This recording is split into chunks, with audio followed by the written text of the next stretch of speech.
Welcome back to episode 2 of Building Skills, Paving Pathways, a podcast series brought to you by NTU CAO's office, which features notable alumni, their journey, experiences, and specific skills in their career progress. On our second episode, we had to share about her experience in working as a business manager at UBS and also on the skills of resilience and creativity. We have Annabella Teo.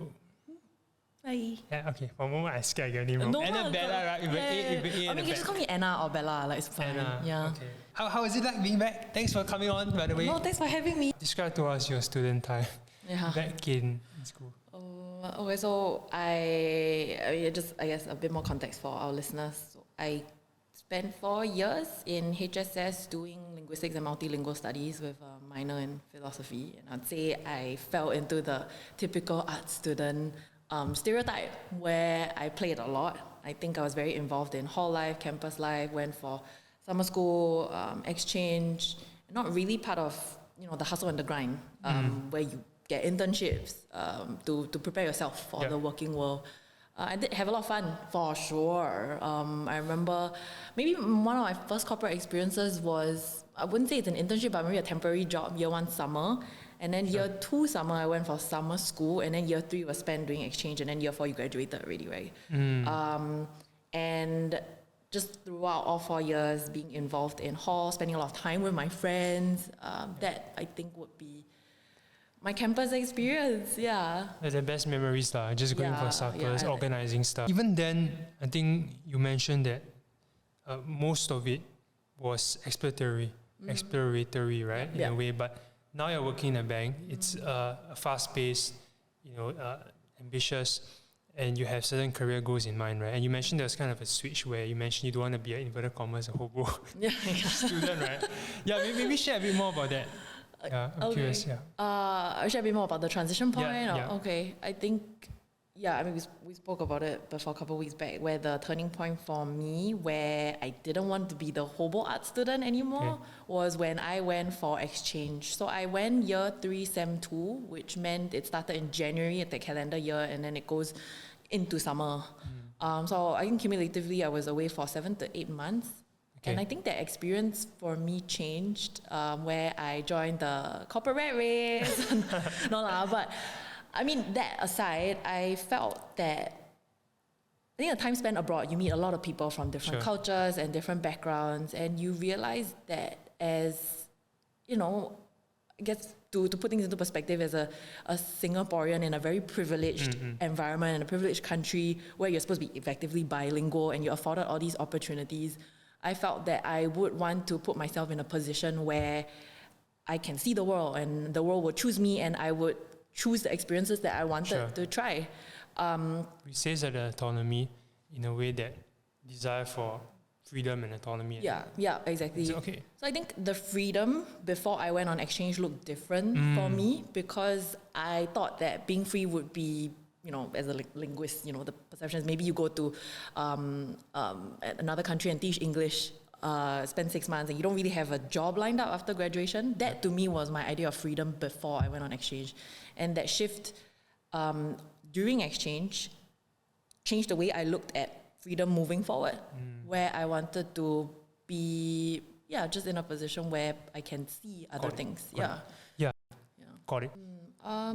So coming back to, I think the turning point, which was exchange, I came back thinking like, okay, so if I want that global exposure, if I want to see the world, what kind of roles do I have to put myself in? So it wasn't banking per se, but it was the nature of the company. So my thought process really went, what do I not want? Because you can't want what you don't want. Yeah. So Venn diagram formed in my head. There was a bubble where things I didn't want. So things I didn't want, I guess I didn't want to be bucketed as the stereotypical linguist or humanities student. Okay. And when I say I didn't want, I think I also felt like those roles didn't appeal to me. So when I mean those roles, be things like teaching, going into academia, that means taking a master's, PhD, and so on. Translation, I think some of my seniors did go there. And then with the general degree that you have, you can go into things like insurance, or you can go into, I think the government. I think a lot of humanities students end up there, or civil service as a whole. And yeah, I think those profiles didn't appeal to me. So, okay, that bucket stayed there, and teaching. Then I thought about what kind of exposure I wanted from myself as, I guess, a young working adult. And I wanted the global exposure because of what I saw and experienced on exchange. I wanted just a company with a big presence all over the world, not just in Singapore or APAC. And I also wanted the opportunity to be able to work with different people. So just because the company has global presence doesn't mean your colleagues will be all over the place, right? So when I shortlisted, I had three distinct industries. I mean, they're non-exhaustive, but in my mind, when I went for all these networking talks with the MBS kids, right? I had consulting, I had banking, and then I had like your fast-moving consumer goods, your Unilever, P&G. And then that's how I think I just, processed my applications, and that was my train of thought.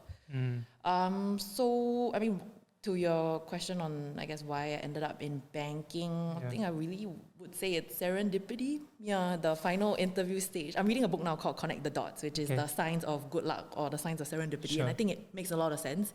Where only on hindsight, you realize that, these are things that fall into place. But at that point in time, I just felt, okay, if I have an offer, I'm just gonna go for it. And it's a great company and the people are great. So no regrets. Cool. I think two things to distill as well. I think Steve Jobs said it, right? We only connect the dots looking backwards and not moving forward. We just have to take action with rough framework in mind and not overthink it. But like you said, I think interesting to note, like you had two circles, what you want, what you don't want. Very simple circles, just two circles in life. It's actually a simple thought process, but it makes sense, right? Most people don't actually list down what they don't want. In fact, the act of just drawing two circles and listing down what are aspects of work that you do not want and what aspects that you want already gives you a bit more clarity into what you can do, where you can apply. And even take it a step further, there is Ikigai, right? I'm sure you heard of it as well, where it's the combination between what you're good at, what you're passionate about, and what the market needs, what problems you can solve. So elusive, okay, but and in between, I mean, whatever works for you, in between is where you want. I mean, that gap, the overlap is where you explore. And of course, this is organized by CAO, so there's a soda approach, right? Actually, you can't see it through the screen, right? But we'll link it up on the YouTube when you're listening on Spotify. We'll link it up. You're going to check this out. I think it's a really good roadmap. It is very interesting. I mean, I never had this. I'm sure you did. Sorry, you didn't. It is a very comprehensive roadmap, and it involves like speaking to career coaches, it involves networking, and going to internships and everything. And I think exposure is one key way that we pick up skills and knowledge. So I think this transition to your role at UBS, right? Like when you first went in, was there a steep learning curve for you? And how did you negotiate that? So steep learning curve in both content and context. So maybe I can talk about the context a bit more. Because I didn't have really that much corporate experience and just being, a kid transitioning into the working world, understand that there's a routine, like you have to log in the office like 8:30 or 9 and then you knock off at a certain time. To just understand how people work around you, what are some of the dynamics in an adult, quote-unquote, setting. It is very different. Yeah, I remember the first 2 weeks, I think on a Friday, I didn't want to go out. But I was just so exhausted one of the Fridays, like knocked off at 6. And then I went home and I concussed at 9. And I woke up like 8 the next day. And I had never experienced that before. Because as a kid, your body clock is used to, just sleeping whenever you want and waking up whenever you want. But that routine really tired me out. So that was one of the adjustments from a context perspective, just understanding your work environment, your colleagues, the dynamics. So from a content perspective, I think to understand what are the demands of the role, how your company makes money, and how it interacts with other companies, that would be something that I struggle with a little bit, to contextualize how UBS value adds. And I think I'd like to discuss with you how your attitude actually helped. Because I think I asked you offline, what is one insight you've gained since you began work compared to studies? And you said this, that attitude gets you really far. Maybe just explain to us how that helped you also deal with that learning curve. I'd say just generally being a positive person, not positive in the toxic positivity sense, but just knowing your value add, asking questions and being proactive, and just not in your podcast, you talked about the 3 W's or the 4 W's, something about worry, whining, and... Oh, yeah. Thank you for listening to it offline and promoting as well. If the NTU allows, probably I'll link it up. But I do host a podcast focused on resilience and mental health. So I can't exactly remember, but I think it's an episode 2 on reclaiming control. I think it's an episode on proactiveness versus reactiveness. And I think if you're not familiar with these terms, I think Stephen Covey was the one that coined it. But again, it is a very common principle of self-efficacy, which means that we can either focus on what we can control, or we blame, moan and whine, criticize, condemn, complain about what we can't control. And honestly, one of the surest ways to feel frustration is to give attention to things you can't control. It's easier said than done, but a lot of our frustration and worry stems from placing attention and focus on things we cannot control, outside our locus of control. And let's talk about the pain, or rather kind of the struggles you've gone through. You mentioned stagnation, languishing. Can you maybe share a bit more about that, how it affected you during that period? I'd say actually the languishing aspect started before the pandemic. I think, that whole article by Ted Grant just gave it a word, right? When you can label something, it just gives people a lot of clarity. But I'd say it started before already. So pandemic was 2020. I think it was my 2nd and a half or 3rd year into work.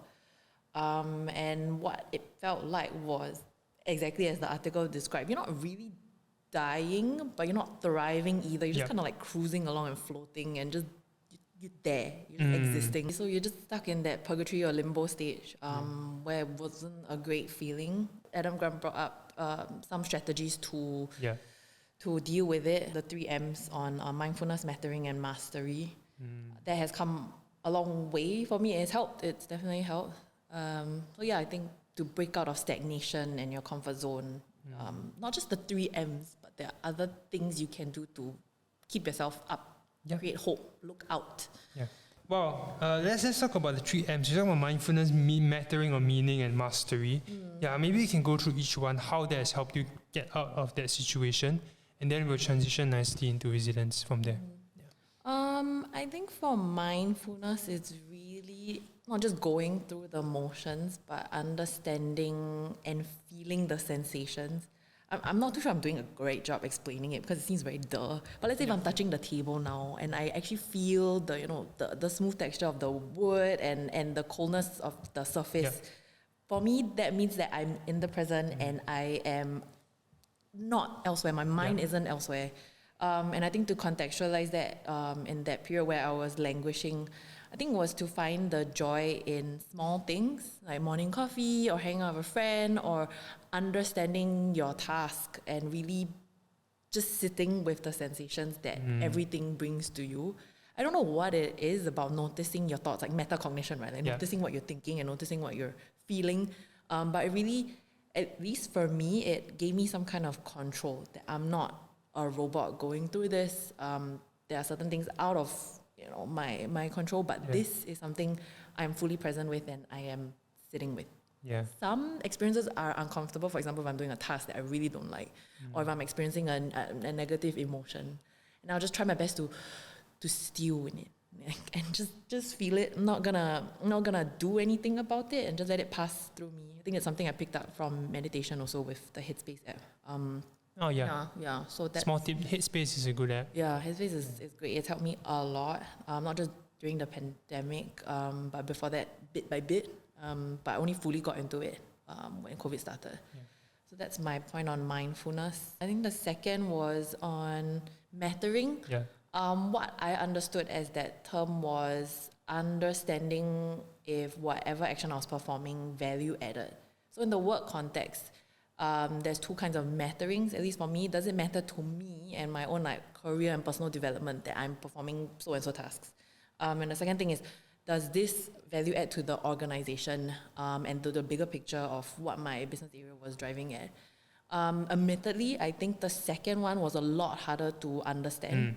So back to our point, we focus on things that we can control. So I constantly looked inward a lot just to make myself feel better, to get on with my task, but to understand. I'm collapsing the mindfulness and the mattering bit here. But when I do that task, it will be on, what are the feelings I'm feeling? How does it value add to my life or the skills that I want to learn? And okay, if I really didn't like it, then okay, let's just finish it, take back some learnings, and then okay, we're done. Actually, everything is linked, right? That's the beautiful thing about development. Everything is linked. But mastery is about constant corrections. It is about failing, repeating it, and just, finding joy in satisfaction in that overcoming process, in mastering a certain skill or habit, or even yourself. Right? And that requires you to take the risk. That requires you to step out of your comfort zone, to stretch the rubber band a little bit. Yeah. And maybe I can ask how you demonstrated that, I guess, in your work, mastery. I mean, I'm not at anywhere close to mastery. I know in the TED Talk, Annabella was talking about like his Mario Kart, right? And how he got better and better and better at playing Mario Kart with his kids. But I'm still in the self-discovery stage, not really self-mastery, to just contextualize for myself. But I think it's definitely a work in progress. Resilience. What does resilience mean to you? I think resilience for me is really picking yourself up after a failure. So the definition does contain failure, and to just be a bit more structured and contextualize it in the work situation where you're able to pick yourself up after a failure, or you do things within your control and try not to care about the things that are out of your control. How can we develop resilience? Offline, you gave me a very, very good analogy you still remember. So I guess in psychology the term is exposure therapy, where you shock your system and then you okay, you take a chill pill and you relax. So I think to build resilience, there's two kinds of exposure. One is exposure to the experience, and the other, a new experience, and the other one is exposure to failure. Just because you experience something new doesn't mean you fail, right? So for example, I rollerblade. So heng, today I never fall down. Okay, great. So I learned something new, and I put myself in a headspace where I'm constantly trying new things and be intellectually curious and be open-minded. I think that sets the basis for you to be experienced to failure, which is a lot more difficult. I think to dose yourself in failure, like an experiment where you create the variables where you're like, okay, maybe I can fall down, but I got arm pads and I got like knee guard and I got a helmet, it's fine. That would not set you up, but that would condition you for bigger failures where you don't have all this protective gear. And when you fall, it's like, okay, I kind of know what it feels like to fall. This time it hurts like crap, but I have picked myself up before and it's just going to be the same. I mean, to put it in context for work, I think it's a lot harder to create those environments where you set yourself up for failure, for lack of a better word, because you really try not to, because you're paid to do a task or perform a function, right? But what that looks like for me, at least in my organization, is me trying my multiple roles, being around people who embody the spirit of recalibration when they receive negative feedback, because you are the average of the 5 people you spend your time around. I think your boss, your mentors, your teammates, they all play a big part. And also to just have an entrepreneurial spirit to the first point of exposure, keep trying new things. Because if you don't try, you never set yourself up in an environment where you would fail. And then it's just really a domino effect. What is creativity, succinctly? Succinctly, I think it's the and then what? When you've kind of exhausted all your options through, problem-solving frameworks and critically thinking through, like, what else is there? It's really that last 2 inch where you can connect the dots from an unrelated issue to this in the context of solving business problems or problem-solving for yourself. I think that to me is what creativity is. Yeah, it's linked, right? It's an application of resilience, because when you're resilient, you are creative in the process. It's very closely linked. There's a quote, I think, by Ken Robinson. I think he passed away. He's an education kind of thought leader. He said that creativity doesn't mean being wrong, but if you're not prepared to be wrong, you cannot be creative. A lot of people are not prepared to be wrong because of stigma, because of judgment. And I realized that stifles creativity massively. What are some barriers to creativity? I just said it. What are some other barriers you feel to creativity? People need to take note. Creativity. Apart from being afraid to fail. I think being afraid to fail is actually really key to stopping creativity, because creativity means that you're looking at unconventional ways of solving a problem or outside of the box. You don't know what outside of the box looks like. You just know that this is not part of the SOP or the manual or how it was done before. So I would say that's a very important prerequisite. And I think from an organizational context, what impedes creativity, I think, really is that mindset to innovate. Yeah, but then again, it still comes back to fear of failure. Yeah. So I guess when I mention ego, not just about looking bad in front of others, but it's also about wanting to learn from others. I feel like sometimes we don't want to learn or not open to take feedback. Yeah, that's a good point. Or like suggestions from others because of ego. I think that hinders creativity a lot. Myself, when I open up myself, I realize, wow, so many ideas came because I opened up to listening and being curious to listen. That on your point, exposure is an lack of exposure is an impediment to creativity because you can't create what you don't know or you were not previously exposed to. I think a lot of things in life you just really have to try and fail and try and fail. How can we develop our creativity as a student? Maybe first. I think as a student, meet new people, understand and hold different and opposing viewpoints from the people that you meet, because not everyone you meet is gonna be the same, right, as you. Hopefully not. I think to be able to see how another person views the same problem, that gives you the exposure to another way of thinking or looking at things. Sounds like a very thing, but I guess to make it more tangible as to what students can do, it's really go for more. It's difficult in COVID now, but more virtual networking events. Maybe attend modules that are not from your core, like use your UEs for something more constructive, right? So that you just can encompass another way of looking at things. I think creativity is not just for ADM kids or the creatives. When I was young, I think that creativity means like artists. It means like, creating something. Literally creating, but it's not like it just means creativity. It means creative ability. It means the ability to solve problems. It means the ability to create and master something that is not within your control now, but you learn how to be creative around it, and then you develop the skill. That in itself is creative. So it's everybody in any job, any situation, creativity is an asset. Yeah, for sure. And to contextualize it at work, I think being able to look at something in another angle brings a lot of value add to the table. We talk about diverse teams and diversity in thought, right? So as an individual to be able to think creatively when everyone else is kind of looking at it from a certain angle, that is good. Great. To close up this before our last segment, this Scamper framework for creativity. S stands for substitute, C stands for combine, A stands for kind of associate, M stands for modify. You all can look it up. It's a design thinking framework on it's called Scamper. So you all can check it out.